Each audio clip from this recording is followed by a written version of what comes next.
نے آج کے درس میں جو آیات مبارک تلاوت کی ہے اس میں سیدنا امیر المؤمنین عمر بن الخطاب رضی اللہ تعالی عنہ کی فضیلت کا بیان ہے۔ سیدنا عمر بن الخطاب رضی اللہ تعالی عنہ نامی پشت میں ان کا سلسلہ جو ہے وہ حضور پاک کے نسب سے ملتا ہے۔ حضرت عمر رضی اللہ تعالی عنہ ایک دن حرم میں بیٹھے تھے کہ ابو جہل بدبخت نے تقریر کی اور بڑی زبردست تقریر کی اور سرکار دو عالم صلی اللہ علیہ وسلم کے بارے میں انتہائی ایسے الفاظ کہے کہ جو زبان گوارا ہی نہیں کر سکتی، اور اس نے تأثر یہ دیا سب کو کہ حضور کے آنے سے پہلے ہم سب لوگ کٹھے تھے، کوئی جھگڑا نہیں تھا، کوئی اختلاف نہیں تھا، لیکن حضور صلی اللہ علیہ وسلم کے آنے کے بعد اور دعوت توحید دینے کے بعد تمام خاندانوں میں فرقہ بندی ہو گئی۔ باپ مسلمان ہو گیا، بیٹا کافر ہے، بیٹا مسلمان ہے، باپ کافر ہے، گھر گھر میں لڑائی ہو گئی ہے۔ اس کی وجہ صرف حضرت محمد مصطفیٰ۔ حضرت عمر رضی اللہ تعالیٰ عنہ سن رہے تھے، کھڑے ہو گئے، کہنے لگے دیکھو آج میں آپ سب کو گواہ بنا کے کہتا ہوں کہ آج میں فیصلہ کروں گا کہ سرزمین مکہ میں نے رہنا ہے یا حضور پاک نے رہنا ہے۔ ادھر یہ مشورے ہو رہے ہیں اور ادھر حضور ہاتھ اٹھا کے بیٹھے ہیں، دعائیں کریں کہ اللہم اعز الاسلام بعد العمرین۔ اللہ ان دو آدمیوں میں سے کسی ایک کو مسلمان فرما دے، عمر ابن الخطاب یا عمر ابن ہشام یعنی ابی جہل۔ حالانکہ اس وقت الحمدللہ سیدنا ابو بکر، سیدنا عثمان، سیدنا حمزہ سب مسلمان ہو چکے تھے، لیکن ابھی اتنی طاقت نہیں تھی کہ وہ دار ارقم سے باہر نکل کے اللہ کا نام لے سکے، اس لیے حضور دعائیں مانگ رہے۔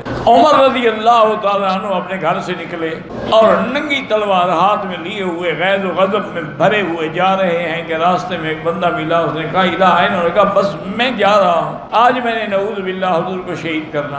انہوں نے کہا عمر حضور سے پھر مقابلہ کرنا، تمہاری تو بہن بھی مسلمان ہو گئی، بہنوئی مسلمان ہو گیا، پہلے اپنا گھر تو ٹھیک کرو پھر جا کے حضور سے مقابلہ کرنا۔ حضرت عمر اور آگ لگ گئی، جیسے آگ پہ کسی نے پیٹرول چھڑک دیا ہو۔ غصے میں آئے بہن کے گھر، دروازے پہ کھڑے تھے، اندر سے کچھ پڑھنے کی آواز آ رہی تھی، غصے سے دروازہ کھولا اور اپنی بہن پر آپ نے اتنا زور اور تشدد سے کمان سے حملہ کیا، بہن زخمی ہو گئی، بہنوئی زخمی ہو گئے۔ بہن کا نام بی بی فاطمہ تھا اور بہنوئی کا نام سعید تھا، اور بار بار عمر یہی کہہ رہے ہیں کہ اترک اسم محمد، اللہ کے نبی کا نام لینا چھوڑ دو ورنہ میں تمہاری جان سے مار ڈالوں گا۔ بہن مار کھا رہی ہے اور کہتی ہے عمر بات سنو، تم جس باپ کے بیٹے ہو میں بھی تو اسی باپ کی بیٹی ہوں، میرے اندر بھی تو خطاب کا خون ہے، تم میرے ٹکڑے ٹکڑے کر دو، میں اللہ کی توحید نہیں چھوڑ سکتا، میں اللہ کے دین پہ قائم ہوں اور قائم رہوں گی، جو کچھ تم کر سکتے ہو کر لو۔ حضرت عمر حیران ہو گیا کہ اتنی مارنے کے بعد ایک عورت کیسے اتنی بات پہ اڑی ہوئی ہے۔ اور نے کہا اچھا ایسا کرو، جو کچھ تم پڑھ رہے تھے مجھے تو سناؤ۔ وہ کاغذ مجھے دو اوراق انہیں چھپا دیے تھے، کیونکہ اس وقت آیات و صورتیں مختلف کاغذوں پہ لکھی ہوتی تھیں، کوئی لکڑی پہ لکھی ہوتی تھی، کوئی کھال پہ لکھی ہوتی تھی۔ تو بی بی نے کہا کہ عمر یہ میں نہیں دے سکتی آپ کے ہاتھ میں، اور نہ تم پڑھ سکتے ہو، یہ اللہ کا کلام ہے، اللہ کا قرآن ہے، اور اللہ کے قرآن کو کوئی پلید آدمی ہاتھ نہیں لگا سکتا، تم پہلے غسل کرو پھر میں دوں گی تمہیں۔ حضرت عمر نے غسل کیا، بی بی صاحبہ نے آپ کو کاغذات عطا فرمائے، جب نظر پڑی تو اس میں سورۃ طٰہٰ کی ابتدائی آیات، طٰہٰ ما انزلنا علیک القرآن لتشقیٰ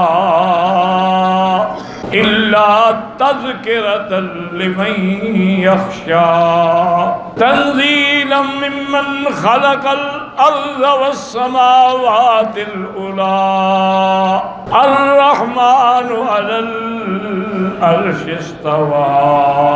حضرت عمر قرآن پڑھ رہے ہیں اور آنسو بہہ رہے ہیں اور کہتے ہیں بہن سے ما احسن الکلام، ایسا کلام تو میں نے کبھی سنا ہی نہیں۔ اور ابھی بہن سے کہنے لگے کہ فاطمہ مجھے یہ بتاؤ کہ اللہ کے نبی کو اگر ملنا ہو تو اس وقت وہ مجھے کہاں ملیں گے؟ آپ نے فرمایا دار ارقم میں ملیں گے۔ حضرت عمر اٹھے سیدھا دار ارقم پہنچے، دروازہ کھٹکھٹایا، ایک صحابی نے نظر ڈالی، اس نے جا کے خبر دی کہ یا رسول اللہ عمر دروازے پہ کھڑے ہیں، لیکن وہ تو تلوار ہاتھ میں لیے ہوئے ہیں اور کمان لگائی ہوئی ہے، نیزہ ہاتھ میں پکڑا ہوا ہے، مسلح ہے۔ حضرت حمزہ کھڑے ہوئے، فرمایا کھول دو دروازہ، آنے دو عمر کو۔ اگر عمر کسی صحیح نیت سے آیا ہے تو ٹھیک ہے، ورنہ کو مکے میں صرف عمر تو بہادر پیدا نہیں ہوا۔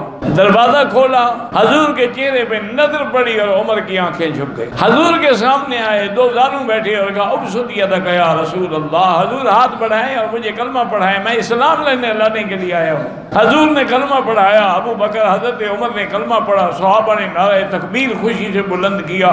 جبریل اترے، انہوں نے کہا یا محمد آج آسمانوں پر فرشتے بھی عمر کے اسلام پہ خوشیاں منا رہے ہیں۔ نماز کا جب وقت آیا، تیاری کرنے لگے تو حضرت عمر کھڑے ہو گئے، انہوں نے کہا کہ یا رسول اللہ الاسرا علی الحق وہم علی الباطل، کیا یہ بات درست نہیں کہ ہم حق پہ ہیں اور کافر جھوٹے ہیں؟ انہوں نے کہا بالکل۔ انہوں نے کہا پھر یہ کیا بات ہے کہ یعبد اللات والعزیٰ فی الکعبہ، لات و عزیٰ کی عبادت کعبے میں کی جائے اور ہم چھپ کے یہاں نمازیں پڑھیں، آپ چلیں ہمارے ساتھ۔ حضرت حمزہ نے ایک طرف سے اور حضرت عمر نے دوسری طرف سے حضور کے ساتھ چلے، تلواریں ہاتھ میں پکڑیں، اور حضرت عمر نے دار ارقم سے نکل کے اعلان کیا کہ یا معاشر قریش، اے قریشیو، جس نے اپنے بچوں کو یتیم کرانا ہو آئے عمر کی تلوار کا مقابلہ کرے۔ لوگ حیران کھڑے ہیں کہ یہ تو حضرت کو قتل کرنے جا رہا تھی تو خود قتل ہو گیا۔ تو حضرت عمر رضی اللہ تعالیٰ عنہ کے آنے سے اسلام کو عزت ملی، دروازہ کھل گیا اور کعبے میں کھل کے الحمدللہ نمازیں ہونے لگی۔ اسی کو علامہ اقبال نے کہا تھا کہ اگرچہ بت ہیں جماعت کی آستینوں میں، مجھے ہے حکم اذان لا الہ الا اللہ۔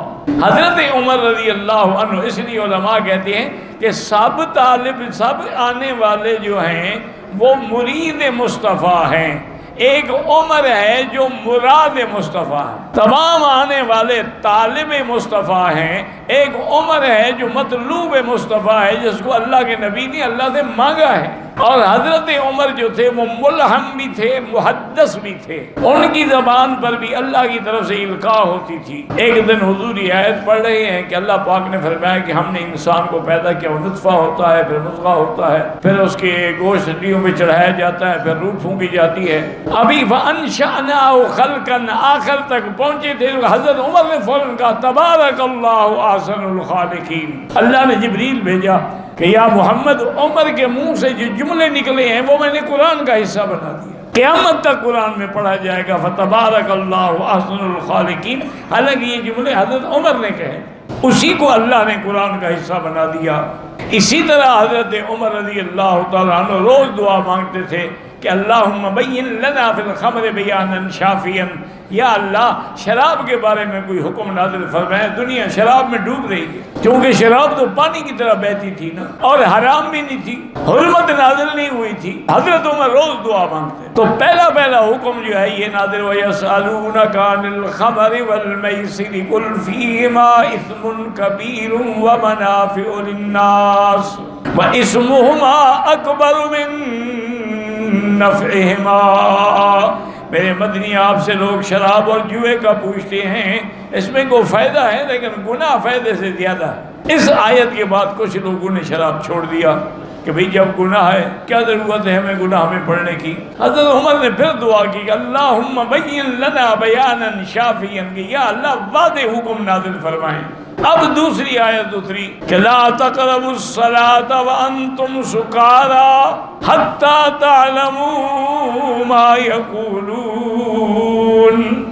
اللہ نے فرمایا کہ تم نماز اس وقت نہ پڑھو جب تم نشے کی حالت میں ہو، جب نشہ ختم ہو جائے تو پھر قرآن اور نماز پڑھو، کیا پتہ نشے میں تم کیا پڑھ جاؤ۔ کچھ لوگ اس آیت کے بعد بھی شراب سے رک گئے، لیکن حضرت عمر پھر دعائیں مانگتے رہے کہ اللہم بین لنا بیانا شافیا، کہ یا اللہ مزید واضح بیان نازل فرما۔ اللہ تبارک و تعالی نے آیت واضح نازل ہو گئی کہ شراب جو ہے وہ حرام ہے اور نجس ہے۔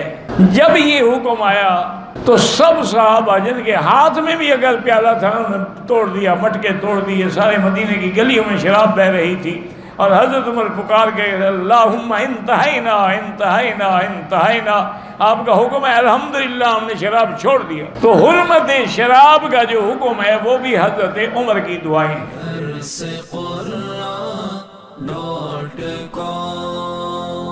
www.darsequran.com